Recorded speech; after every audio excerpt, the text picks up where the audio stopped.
li nga xam ne que moo di lu ñu si war a mën a comprendre par rapport ak mbiru ki nga xam ne que moo di Sonko ak ki nga xam ne que moo di Mame Mbaye Niang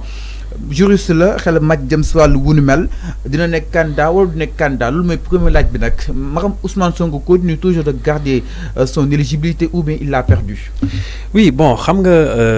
éligibilité candidat Ousmane Sonko ci kaw bu ñu condamné 6 mois avec sursis avec une réparation de dommages intérêts de 200 millions par la cour d'appel de Dakar dañuy daal di constater bu ñu jëlee article L30 du code électoral bi nga xamante ni dafa infirmer ne koo xam ne dañ laa condamné avec sursis de des 1 mois jusqu'à 6 mois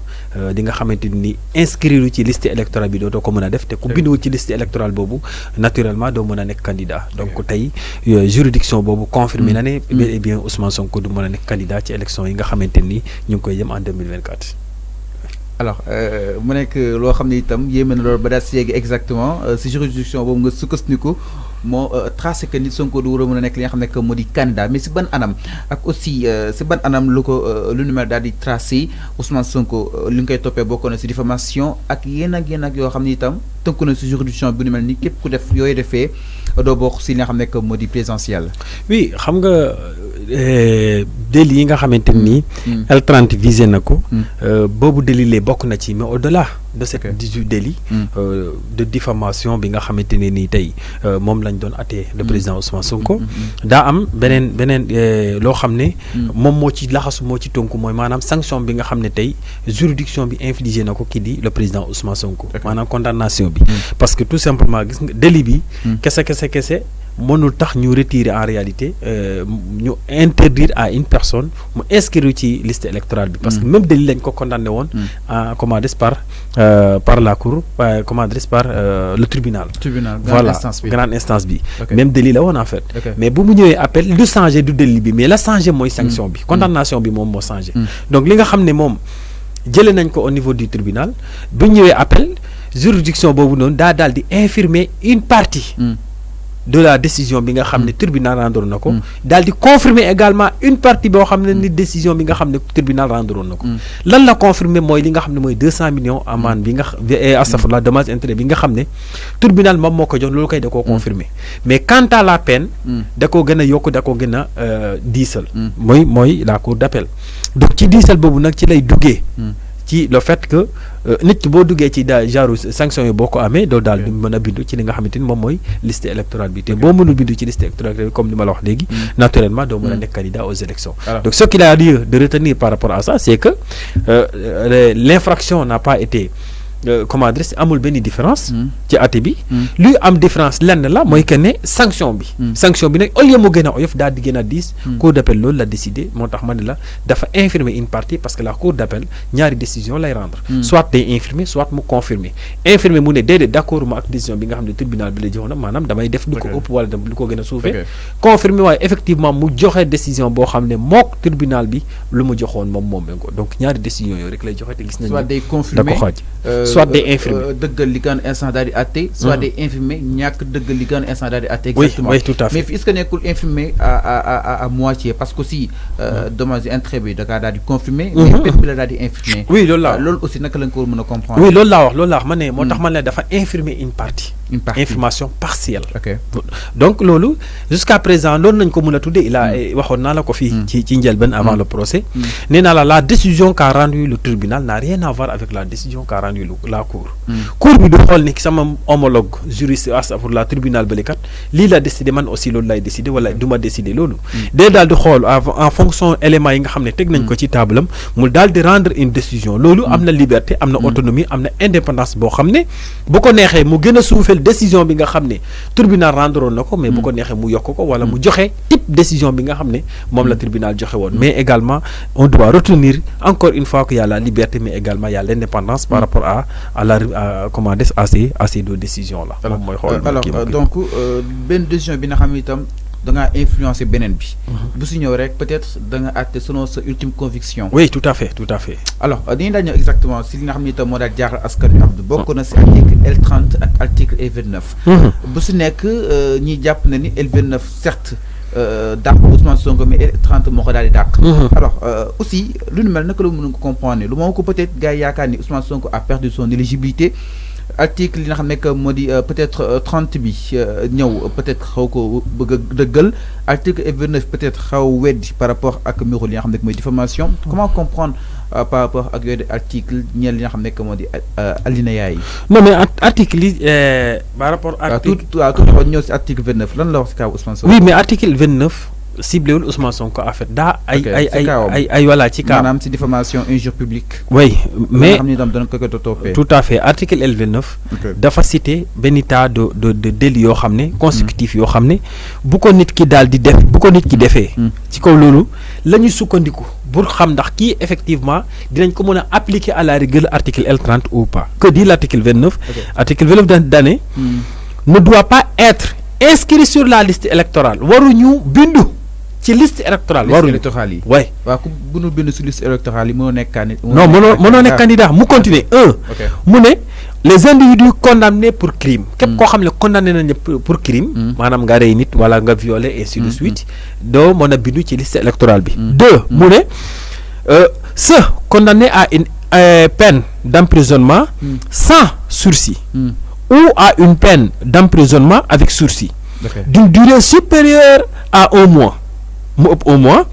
sorti ou non d'une amende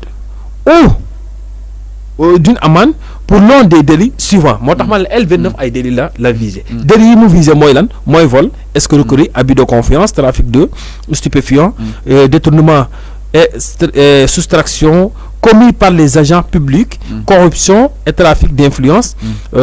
contrefaçon et en général l'un des délits passifs d'une peine supérieure à 5 ans d'emprisonnement donc loolu moo tax ma ne L29 ay délit ay infraction autant pour moi la ciblé yii infraction boo ko defee wala yeneen infraction yoo xamante ne nii seen condamnation mën na rëmm juróomi at boo ko defee kat doo mën a bindu ci li nga xam te moom mooy liste électorale bi maintenant bu ñu jógee L29 L30 lan la ñëw def L30 dafa ñëw daal di dugg moom dans les détails dans les peines donc quelle infraction la ciblé kii ñëw daal di wax ci peine yi donc parce que nit mën nga commettre infraction te peine bi ñëw permettre la ba infraction bi nga def mais peine bi wàccee ko ba yow nga mën a bindu mooy li arrêté woon ak le tribunal délit bi c'est ciblé c'est pas ciblé mais également la peine permettre woon Ousmane Sonko mu daal di perte li nga xam mu daal di mën a ñàkk a bindu ci liste électorale mais aujourd'hui cour d'appel bi moom moo ñëw dugg fu gën a sori fu gën a xóot pour retirer li nga xamante ni moom mooy Ousmane Sonko le droit de s'inscrire sur la liste électorale donc ça c'est des choses yoo xam ne benn l'amalgame ak benn confusion à chaque fois dañ ko ciy def parce que je le dis encore une fois que des fois le code vise l'infraction comme par exemple boo commettre crime bu ñu la àttee automatiquement on va plus passer à L30 parce que déjà c'est réglé par L29 boo commettre crime l'article L29 nous dit à tout individu condamné pour crime donc bu ñu la condamné pour crime automatiquement yow mënatoo bindu ci liste électorale yi mënatoo bindu ci liste électorale yi voilà Ousmane Sonko li nga ko àttee c'est la tënku non Ousmane Sonko délit la mais délit bi L30 moom moo ñëw régler le cas de Ousmane Sonko dañoo tëb Ousmane Sonko L29 du situation mais il est dans la situation de L30 bi nga xam ne dafa ciblé ay peine dafa ciblé l'infraction maanaam la lourdeur de l'emprisonnement de la condamnation maintenant par rapport à la condamnation qu'est-ce que l'article L30 a dit plus de 6 mois avec sursis même bu ñu la ko condamné dootoo mën a bindu ci liste électorale yi et que dans ce cas de figure là tu pourras pas participer à des élections donc loolu bon on peut maintenant faire l'analyse juridique en parlant maintenant du droit en tant que tel sans pour autant faire allusion aux dispositions ou bien on peut faire plus loin, on peut aller plus loin en parlant maintenant de l'analyse politique que l'on peut parler, que l'on peut voir ou constater par rapport à ça. Alors, mais Abdou Sank yaa ngi ko doon préciser. li jëm si le boobu dañoo xam ne que moo di alinéa nga ne des fois dañuy def li nga xam ne que moo di peut-être li nga xam ne que moo di amalgame bi. mais déjà ban article moo doon arrangé Ousmane Sonko à ce que pour mu reprendre facilement li nga xam ne que moo di son éligibilité. non pour mu reprendre son éligibilité am du article en fait c'est une juridiction. maanaam ban article mënu gën a oyof si moom suñ ko appliqué. non diggante 29 ak 30 non appliqué nañ ko par xam nga article L29 du moom mooy sanctionné lii code électoral waaw code électoral bi voilà code électoral day naan lii ak lii kat bu la dalee dootoo mën a bindu ci man loolu la code électoral di wax mais loolu di la dal du code électoral moo koy décider mais code pénal moom moo koy décider vous comprenez léegi nag buñ la décider jëlee benn disposition dans le code pénal ñu sanctionné la dañuy ubbi nag code électoral pour yow est-ce que di nga mën a bindu ci code bi ou pas code bi ne man ku def crime dootoo mën a bindu ci man képp koo xam ne sanctionné na à plus de 6 mois avec sursis 6 mois ou au plus avec sursis dootoo mën a bindu ci man ça c'est le code électoral qui parle le code électoral ne sanctionne pas mais day jël ay dispositions yoo xam ne yow boo egsee maanaam ci moom fekk daq nañ la avec le code pénal dootoo mën a bindu ci disposition boobu donc aujourd'hui encore une fois il faut que ñun ñu xam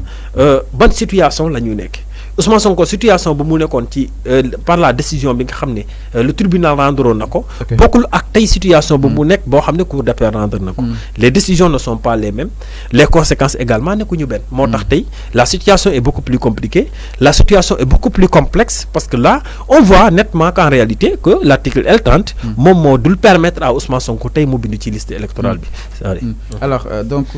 c'est clair nee na article L30 moo dul war a mën a permettre ki nga xam ne moo di Ousmane Sonko bind si nga xam ne que moo di liste électorale ñeel li nga xam ne que moo di présidentielle pour 2024 exactement indi na ay précisions aussi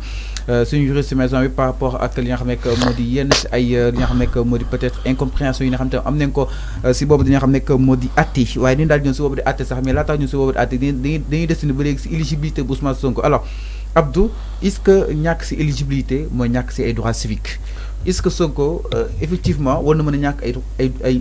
si éligibilité en même temps aussi ñàkk ay droits civiques am parce que ñu sëpp nag jàpp neen ni deux yi des fois duñu xaw a nuru wala comme sax duñu xaw a nuroo nit ki mën na garder seen ay droits civiques ba tey li nga xam ne que moo di perdre sa éligibilité est-ce que benn la ku perdre sa éligibilité c'est forcé à ce que nga daal di perdre ses droits civiques. oui xam nga confusion boobu aussi dañ koy commettre à chaque fois. Le fait de perdre sa droit civique loolu c'est au juge qui en décide. Vous comprenez? C'est beaucoup plus large. Le fait que vous inscrit sur la liste électorale, ça c'est le code électoral qui parle avec toi. Le code électoral, moi, mais quand on a perdu ce droit civique et politique, ça c'est le juge qui en décide. Le juge, qu'est-ce que moi am droit de condamner encore par conséquent, vu cette condamnation, il perd ses droits civiques et politiques. Ça c'est le juge qui précise lors de sa décision. Ses droits civiques et politiques. Oui. Ni qui m'a perdu ses droits civiques, c'est important de perdre ses droits politiques. Non, oui. Mën nga perdre sa droit civique et sans pourtant Karim Wade la moo ko daloon donc non Karim Wade jusqu'à présent sa décision man gisuma fu juge bi préciser ne il a perdu ses droits civiques gisuma ko te loolu c'est une précision boo xam ne le juge lui-même qui doit préciser que cette personne a été condamnée par conséquent il perd ses droits civiques vous comprenez est-ce que comprendre nga fi ma ok comprendre bu baax voilà donc su ko juge bi proclamé wul jàpp ni ba tey yaa ngi gàddu non juge bi bu lépp li ñu la sanctionné wul dara topp la ci yoon pour nga ñàkk say droit il faut que yoon décider ne yow Fallou da ngay ñàkk say droit. Si le juge n'en décide pas, naturellement tu ne perds pas. Alors. Maintenant, si vous faites le cas de Karim Wade, il a été condamné par la CREI pour le délit d'enrichissement illicite. Donc ce délit, est-ce que n'est pas visé par le code électoral? Au-delà du tribunal, le code électoral est côté. Parce que pour avoir accès à des dispositions, il faut vérifier le code. C'est comme si aujourd'hui, on a un plateau que c'est tout le dos. Vous comprenez? Donc yo même buñ la permettre nga jóge fle yéeg ci immeuble ba ñu egg ci buntu bi mais yow am nga yeneen disposition yoo xam ne da nga ne fii ku fi mel nii kat doo dugg sama plateau. Donc dans ce cas dugg nga ci immeuble mais doo dugg ci say studio. Donc ça c'est un peu une comparaison l'amalgame boo xam ne les gens le font. La personne peut ne pas perdre ses droits civiques te du mën a inscrire ci liste électorale bi te boo mënul perdre inscrire ci liste électorale bi naturellement tu peux pas être candidat. Donc le fait de perdre ses droits civiques est beaucoup plus large. Terrain boobu moo gën a yaatu parce que perdre ses droits civiques revient à devenir quelqu'un boo xam ne même pour devenir commerçant tu peux pas. Si tu perds ces droits là tu peux même pas devenir un commerçant parce que pour nga am ko foo nga ne am ni ak registre de commerce foo koy enregistrer tu peux plus être éligible. Donc là le fait de perdre ses droits civiques et politiques est beaucoup plus large et que ça c'est au juge d'en décider. Mais quant à le fait de ne pas pouvoir s'inscrire sur la liste électorale, ça c'est le code qui parle, c'est le code électoral qui parle. Dalay nan amna li boko défé comme boo commettre crime comme buñ la sanctionné amende de temps képp koo xam ne dal na la doo mën a bindu ci man. Donc dans ce cas de figure daal yow yaay xool nag buñ la sanctionné ba pare condamné yaay xool est-ce que sanction biñ la teg méngoo na ak li nga xam ne moom la code bi wax bu fekkee méngoo na. su méngoowee te juge bi proclamé woo ko. Non là on a par boo gisee code électoral nous ne L boo ko gisee c'est une loi ça vient d'une loi. Vous comprenez? Boo xoolee Je vous donne un exemple, le code pénal. On dit article 49, article 50, ainsi de suite. Mais d'autres articles L temps. Donc, les dispositions du code électoral, d'où c'est pas au juge d'en décider, c'est le code lui-même, vous comprenez? Le juge, vous comprenez? Donc ça, je pense que c'est des questions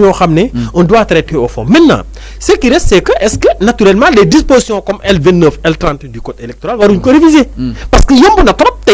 nga wax des diffamations nga wax ci nit lo xamné par exemple da nga djum lapsus wala leneen ñu dem condamner la wala ngay daw sa auto mbok feu rouge je ne sais pas mbok nit ñu ñew def la 5-6 mois avec souci ñun là automatiquement tu peux plus être candidat, ça c'est trop facile. Donc c'est des dispositions à revoir. Non mais c'est trop